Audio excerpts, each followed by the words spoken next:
Today is the 20th anniversary of the beginning of the invasion of Iraq by Blair and Bush.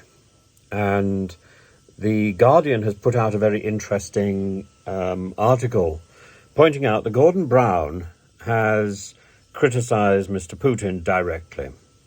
Gordon Brown has called for a special tribunal to punish Russia for invading another country, for invading Ukraine.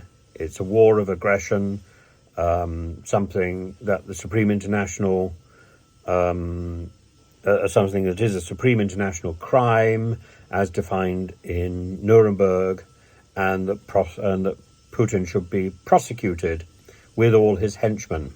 It's a manifestly illegal war. Now, of course, nobody would doubt what Mr. Brown is saying, except it's Mr. Brown who's saying it. In the same way, Condoleezza Rice says, when you invade a sovereign nation, is that not a war crime? It's certainly against every principle of law and international order.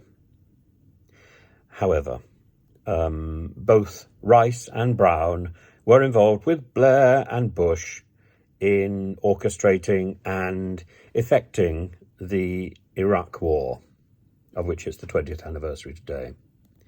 And it could be argued that it's simply a case of victor's justice, that these people are effectively exonerated and are not languishing in a prison cell in The Hague or wherever, where indeed the ICC would hold that Mr. Putin should belong. Now, is Blair, for example, guilty of hypocrisy? Is Brown guilty of hypocrisy for criticising Putin and not taking the blame for the Iraq war on the chin at the same time?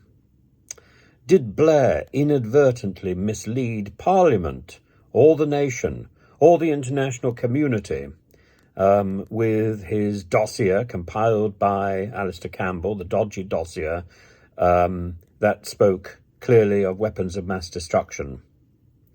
And had Mr. Saddam Hussein possessed weapons of mass destruction, then going to war would meet one of Lord Goldsmith's three reasons for fighting.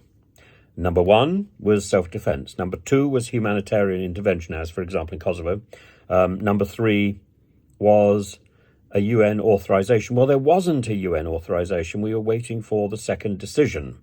That second decision didn't happen.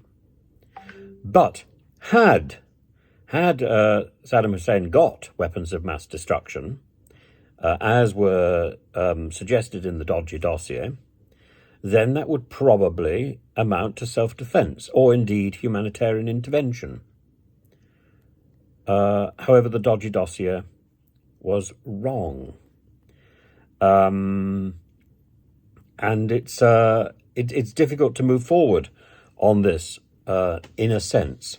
There was huge pressure on the UK by the US that the US would feel betrayed if their partner of choice, the UK, didn't support their invasion. And MI6, we now know because of the Chilcot enquiry, MI6 authorized the war because toppling Saddam would give new security to oil supplies. Now, the real issue here is that we're looking at all this with hindsight, because unless we were actively involved in compiling that dodgy dossier, we don't know. All we knew at the time, 20 years ago, was that there was a person in Iraq who had weapons of mass destruction that threatened the security of the world. The UK chose to invade Iraq, says the Chilcot enquiry, before the peaceful options for disarmament had been exhausted. Military action at that time was not the last resort. Well, actually, if there were weapons of mass destruction, then it would have been the last resort. And possibly the UK and the US invaded at the right time, if there had been weapons of mass destruction. Everything hinges on this dodgy dossier. Lord Stein said in the absence of a second UN resolution authorising invasion was illegal. Lord Bingham said that it was a serious violation of international law and no sound mandate in international law existed for the war. Willibrord Davids, and a 551-page report, the International Independent Inquiry that he chaired, said there was no sound mandate, if I condemn Blair and Bush, who cares? Who cares? I was not party to the decision to attack Iraq. That I condemn Putin does not make me a hypocrite or inconsistent. Indeed, we were told that Saddam Hussein had weapons of mass destruction, and we were ready, and he was ready to deploy them. Any sane person with that information would support an invasion. That it was a lie does not make our support hypocritical or wrong. It simply makes the deceiver, the person who compiled that dodgy dossier, wrong.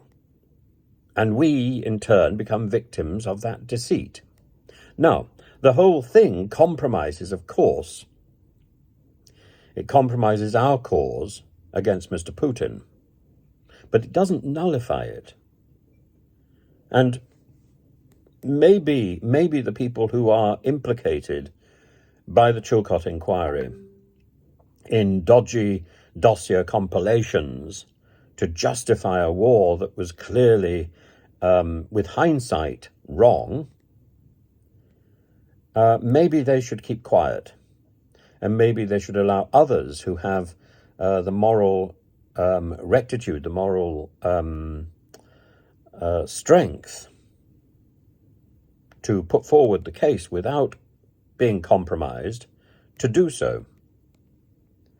But it's I don't think that turning round to those people who accuse Mr. Putin of an illegal action, I don't think turning around and say, well, you've done the same thing, is any reason to excuse Putin. There is an absolute standard. The absolute standard is that an aggressive war is wrong. Mr. Putin is therefore wrong. The fact that Mr. Blair and Mr. Bush may also be wrong doesn't justify Putin's invasion. More than that, we learn by our mistakes. So a mistake that was made 20 years ago should not be repeated today. A mistake that was made 20 years ago, even if that mistake hasn't been fully cleaned up, even if the people responsible for that mistake haven't been prosecuted, we can still learn from that mistake and we can still make sure that mistake doesn't happen again. Instead, Mr. Putin has not only looked at that mistake, but he's replicated it. In my mind, that makes him doubly responsible because he's seen how badly this can go in history, and he's prepared to repeat it. He's prepared to repeat the wrong.